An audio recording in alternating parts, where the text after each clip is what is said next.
¿Cuántos dicen amén? Solamente una nomás dijo amén. Yo no puedo seguir a alguien que no cumple sus palabras. Yo no puedo seguir a alguien que promete algo y me dice, tranquilo que eso se va a cumplir, y pase el tiempo, pase los años, pase los meses y no se cumpla. Tengo que quitar mi mirada. Pero Jesús, desde que llegó a esta tierra, habló promesas y las cumplió. Ni una tilde, ni una coma, dice su palabra, que pasaron y él no la cumplió. Él dijo, me tengo que ir y hacer morada allá donde mi Padre. Aunque sí hay muchas moradas, pero si de pronto no, me voy para prepararle una a ustedes. Pero también les dijo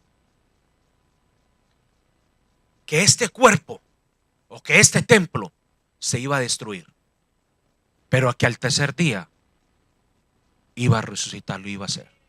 Nosotros no entendimos que él hablaba. Más bien los fariseos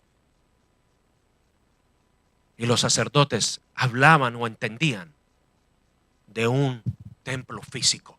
Pero si más de 40 años nos demoramos para hacer este lugar, ¿cómo este hombre está diciendo que en 3 días lo va a hacer? No entendían la salvación. No entendían lo que Jesús quería hablarles. Este cuerpo físico va a ser entregado por ti y por mí, destrozado, golpeado, así como está. No es nada a lo que dice el libro de Isaías. El libro de Isaías habla que no quedó carne en sus huesos y que su rostro fue destrozado, no se veía. Y aunque él sabía que todo eso le iba a pasar, él tenía una convicción en el corazón, una victoria, que al tercer día se paraba de esa tumba. Amén. ¿Cuántos líderes religiosos y cuántos líderes políticos o gobernantes que quieren dominar el mundo mueren? Pero si tú vas, los restos se hallan en la tumba. Vamos entonces a la palabra, vamos rápidamente, porque hay un olor a pincho. Hay pinchos al final.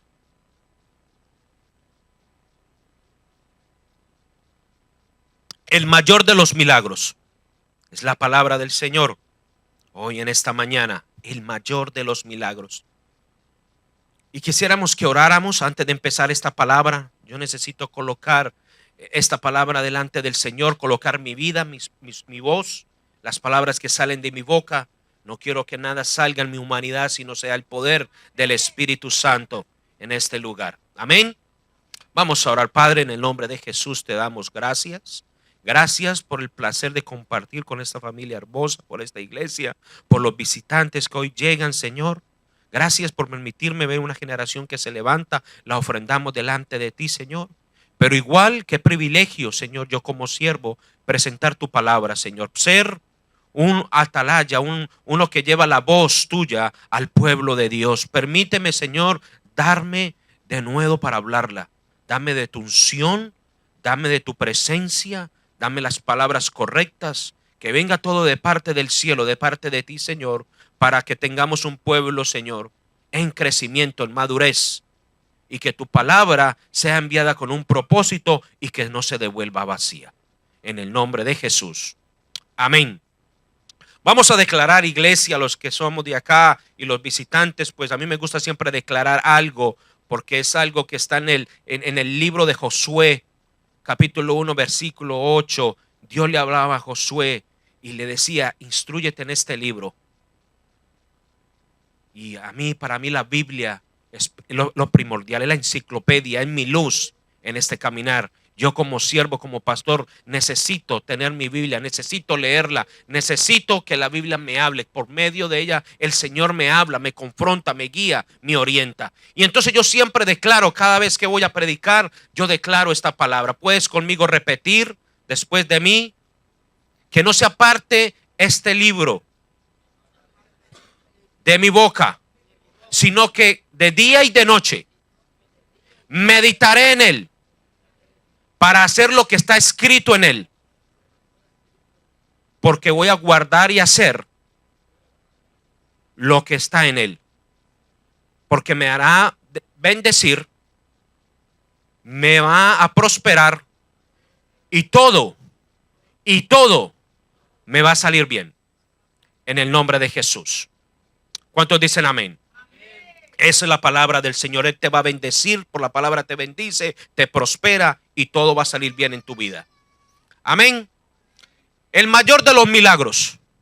Ese fue el mayor de los milagros. Él hizo cantidades de milagros. La Biblia habla de unos cuantos. ¿Cuánto más haría él?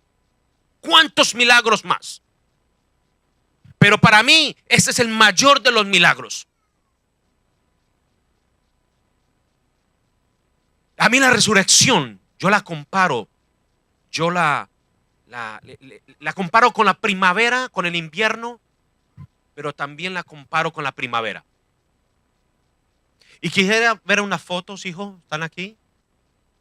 Miren el tiempo de invierno o winter. ¿Tienes?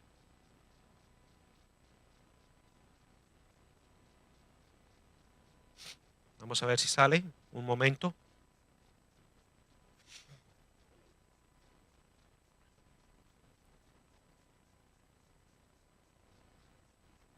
Bueno, entonces vamos a hablarla. Quería como mostrarle que es la diferencia. Y todos lo saben. Cuando es el tiempo de invierno, en la nieve, lo frío, seca todo. ¿Cierto que sí? Los que estuvieron en el norte, miren esto. Esa pareja caminando. No hay nada verde. Todo está seco. No hay vida. Tiempo frío, todo se frisa. Las hojas se caen. Y a mí me pasó eso. No es que nevó acá en la Florida, no es que nevó en mi casa. Pero hay una clase de árbol que en el tiempo frío se le cae todo. Y no tiene nada verde en ese árbol. Y yo recién llegado a esa casa, recién que compramos la casa, le dije a mi esposa, mira, esta casa no tiene sprinkler. Se murió ese árbol. A mí nunca se murió, fue un 16 de noviembre, íbamos a hacer el cumpleaños de mi hija. Cuando cogimos y corté el árbol. Lo saqué, hice un hueco, saqué raíces porque estaba así, seco. Dije, se murió y puse una palma. El mismo vecino tenía el mismo árbol del lado y yo le decía, ay, se les murió también. Pero a eso sí tenían sprinkler y me parecía raro. Yo sí me quedó como una espina en el corazón. Dije, ¿será? ¿Qué pasó? Enero, febrero, y empezó a salirle unas cositas redonditas, unos frutos. Y el mío, yo decía, wow, ya lo que una palma, esa palma toda ahí. Y empezó a salir una flor amarilla. ¡Wow! Como a finales de marzo, ese árbol tenía unas flores amarillas que colgaban, parecían unas campanitas.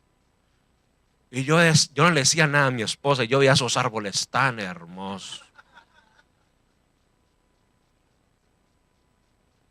Así es. Ahora colócame la primavera, hijo. Mira eso. Lugar verde. Muy similar en las hojas. Pero eran amarillas. Pero mira la vida, ¿cierto que sí? Mira la vida. Así es la resurrección. La resurrección es igual. Esa enseñanza de Jesús ahí es para que la apliquemos nosotros. Hay un tiempo de morir y todo se va a opacar y va a haber tristeza. Pero hay un tiempo de nacer de nuevo. Porque Él dice en Juan 11:25, el que cree en mí, aunque esté muerto, vivirá. Vivirá. ¿Cómo nos hallamos hoy? No sabemos.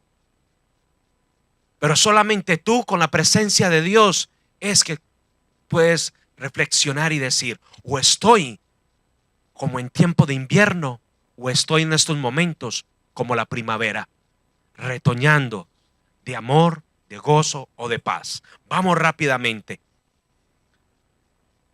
Vamos al Evangelio de Marcos, capítulo 16, versículo 9 al 14.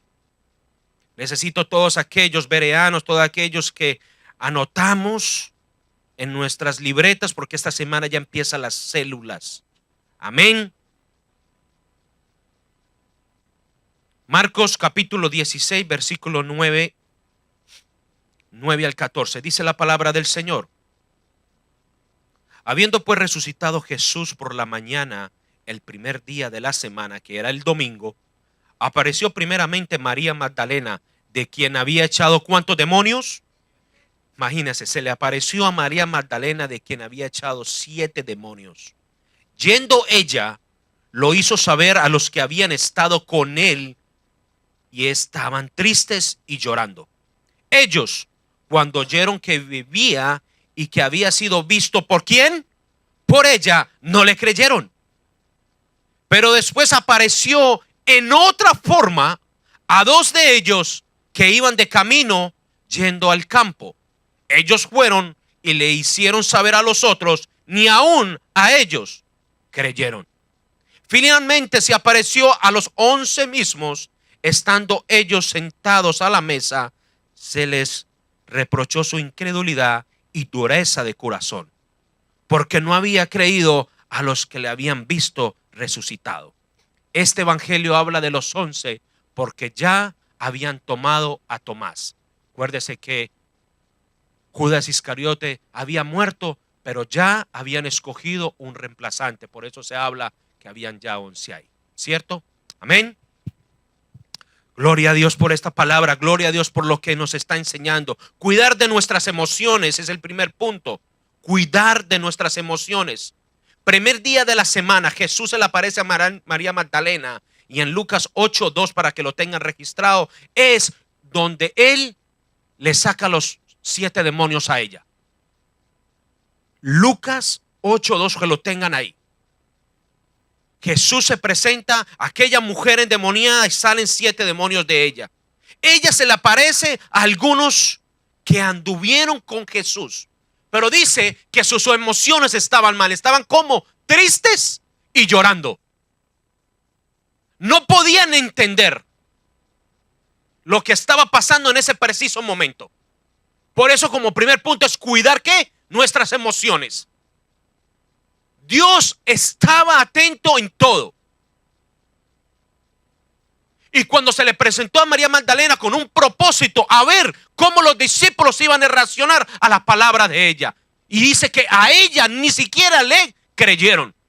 Vi a Jesús. Vi a Jesús. Pero muy fácil yo creerle a alguien que es santo. Muy fácil creerle a alguien que se hace el santo. Muy fácil creerle a alguien que vive en el Espíritu. Pero dime, cuando yo sé de alguien que le ha salido 7 demonios.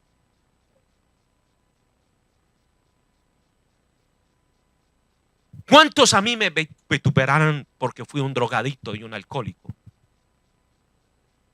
Pero Dios, estando yo en mi invierno espiritual, trajo una primavera.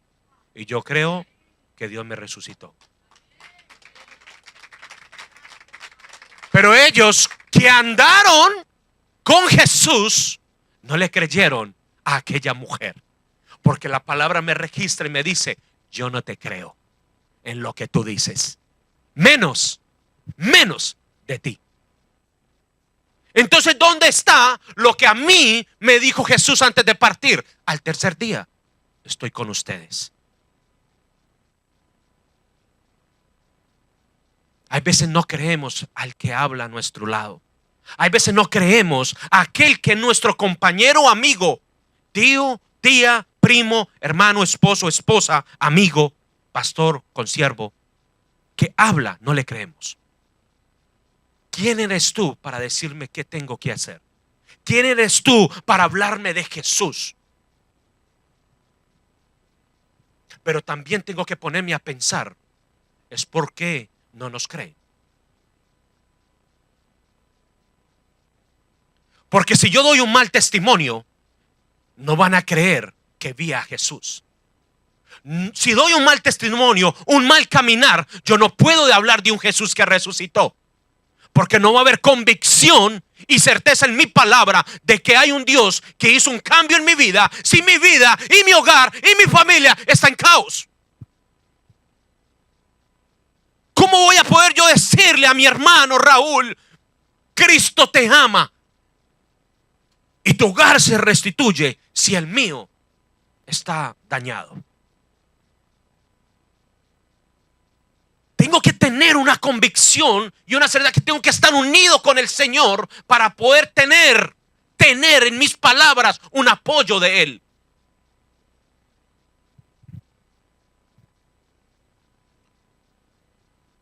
Un ejemplo muy claro es en Romanos, que sí quiero leerlo rápidamente. Romanos capítulo 6. Vamos todos a Romanos, los que trajeron Biblia. Romanos 6, del 4 al 6.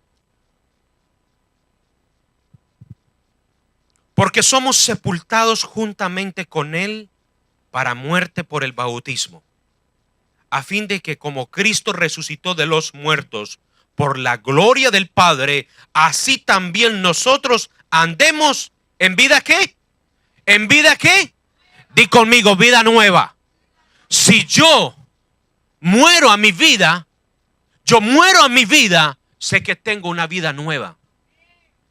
Esa vida vieja pasada yo la tengo que enterrar para vivir una vida nueva. Di conmigo, nueva. Porque si fuimos plantados juntamente con Él en la semejanza de su muerte, si un día tú viniste y le dijiste, Señor, yo hoy en la cruz del madero clavo mis pecados, clavo mi escoria, clavo mi corazón, clavo que yo no perdono a nadie, yo clavo hoy que he sido malo delante de ti, delante de mi familia, delante de mi esposa y mis hijos, yo hoy clavo mi pecado. Aquí la palabra se cumple, así también lo seremos en la resurrección. ¿Cuántos dicen amén? Sabiendo esto, que nuestro viejo hombre fue crucificado juntamente con Él, para que en el cuerpo del pecado sea destruido, a fin de que no sirvamos más ¿al qué? Al pecado. ¿Cuántos pueden dar una ofrenda de palmas al Señor por esa promesa?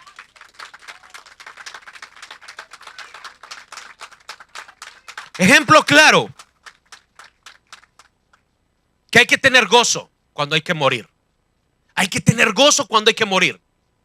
Es la única manera de que nosotros aceptamos que tenemos que morir a muchas cosas para que de nosotros salga algo nuevo, un fruto nuevo.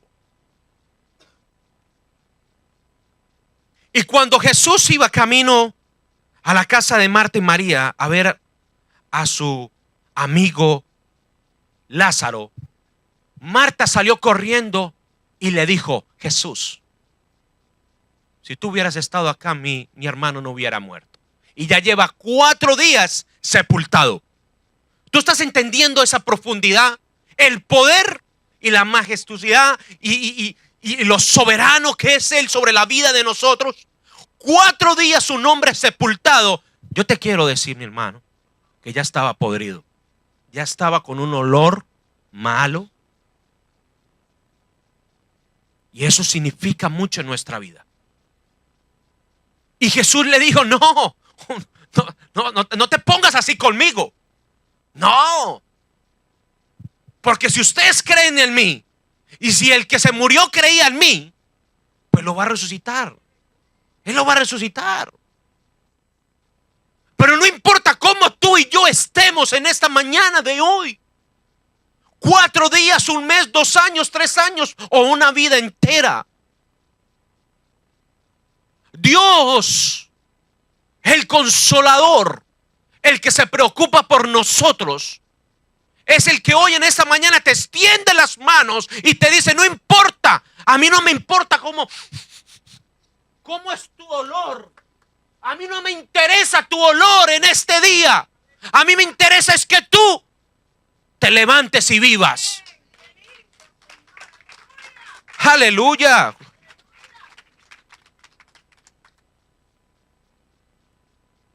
Proverbios 15:15 dice: todos los días del afligido son difíciles, mas el de corazón contento tiene un banquete continuo. Todos los días para ti y para mí van a ser difíciles, pero si yo tengo un corazón contento delante del Señor en medio de mi aflicción, va a ser diferente.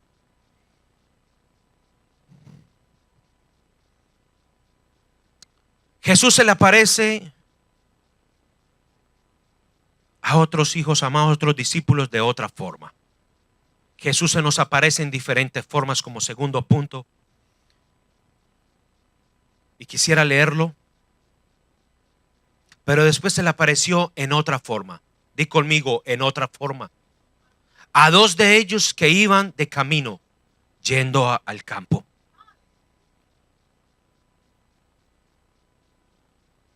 Y cuando hablamos en este evangelio no nos hablan de qué camino, pero en otro evangelio habla del camino a Emaús.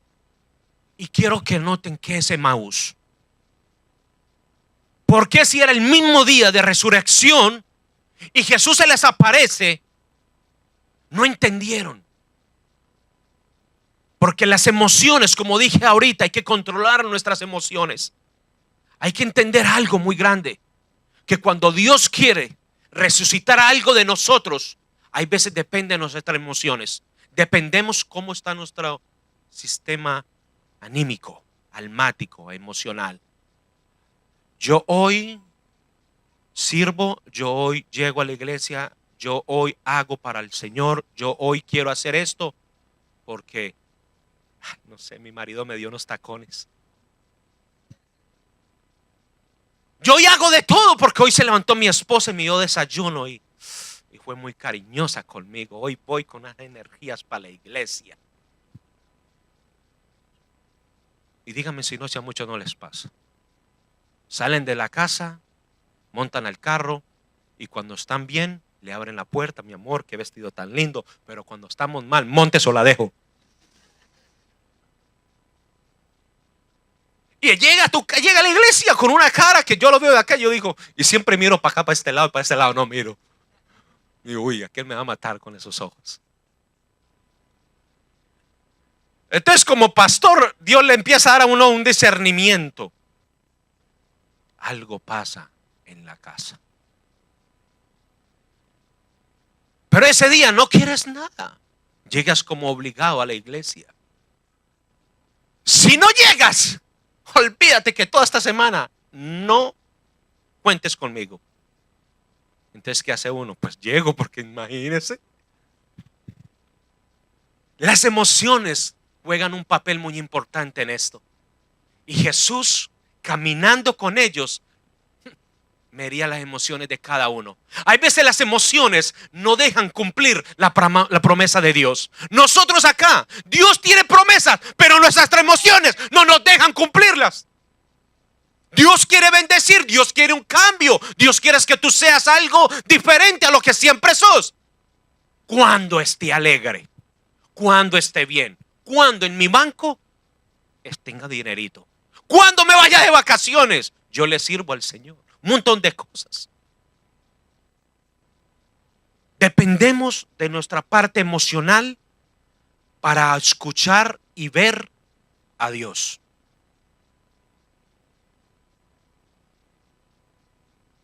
Lucas, vayamos ya al libro de Lucas 24, capítulo 24, versículo 13. Lucas capítulo 24, versículo 13. En adelante. Dice, he aquí dos de ellos iban el mismo día a una aldea llamada Emaús, que estaba a 60 estadios de Jerusalén.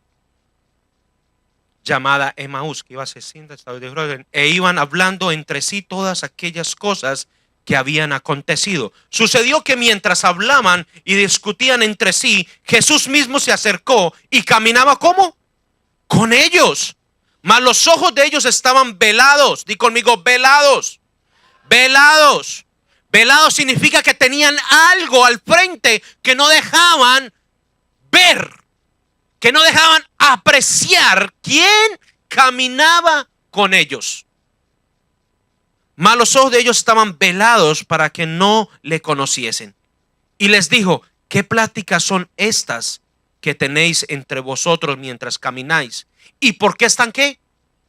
¿Y por qué están qué?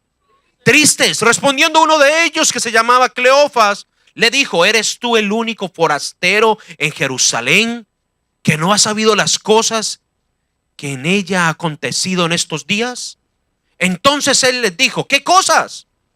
Y ellos le dijeron: de Jesús de Nazareno, que fue varón, profeta, poderoso en obra y en palabra delante de Dios y de todo el pueblo. Y como le entregaron los principales sacerdotes y nuestros gobernantes a sentencia de muerte, y le crucificaron. Pero nosotros esperamos que él era el que había de redimir a ¿qué? En los mismos discípulos, mira lo que hablaban.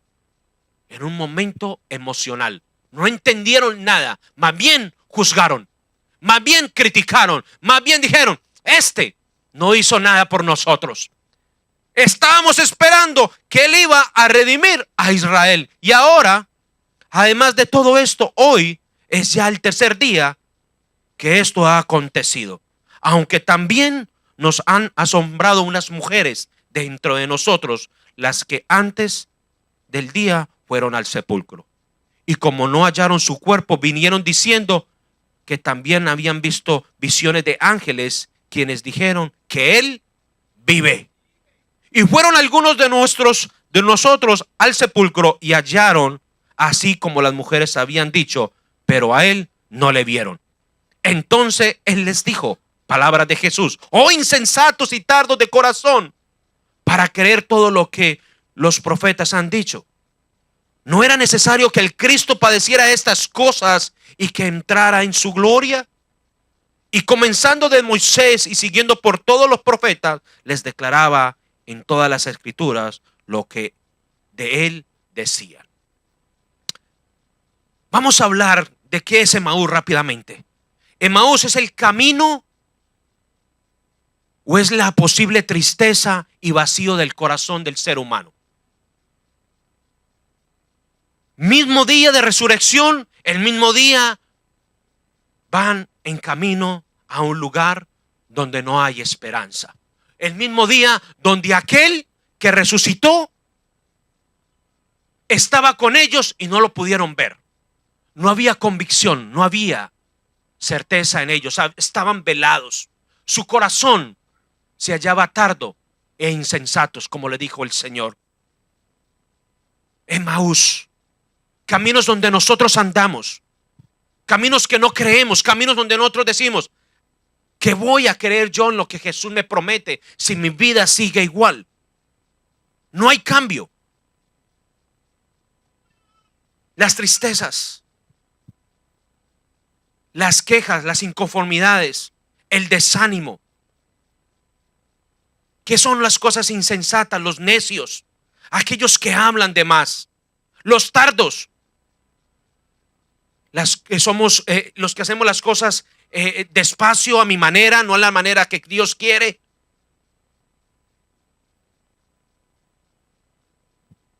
Cleofas y otro. En un momento así es donde uno como hombre y como mujer se tiene que analizar.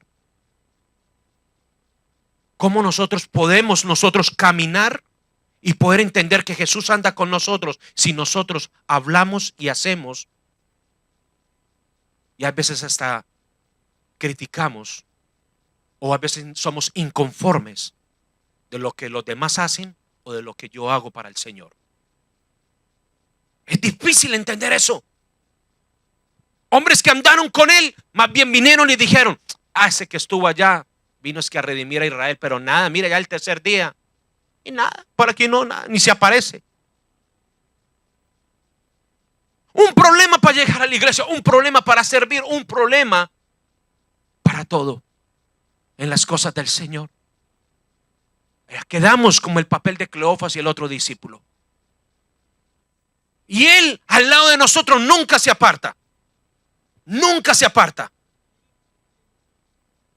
Pero es día de resurrección. Día donde el Señor, para terminar, finalmente dice que se le aparece a todos. Y en ese día que se le aparece a todos, estaba Tomás, el nuevo discípulo.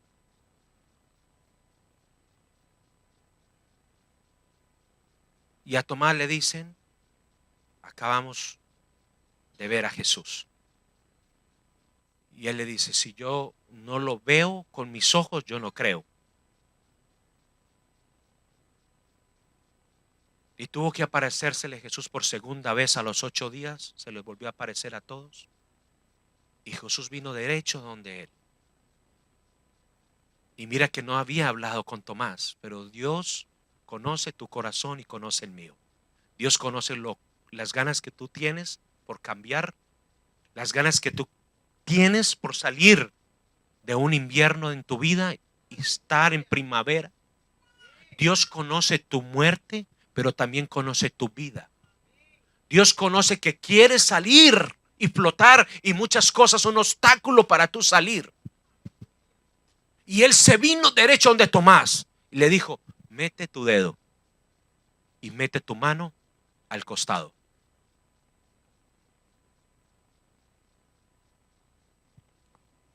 Nos pudiéramos poner de pie y vamos a entonar una alabanza, una adoración al Señor.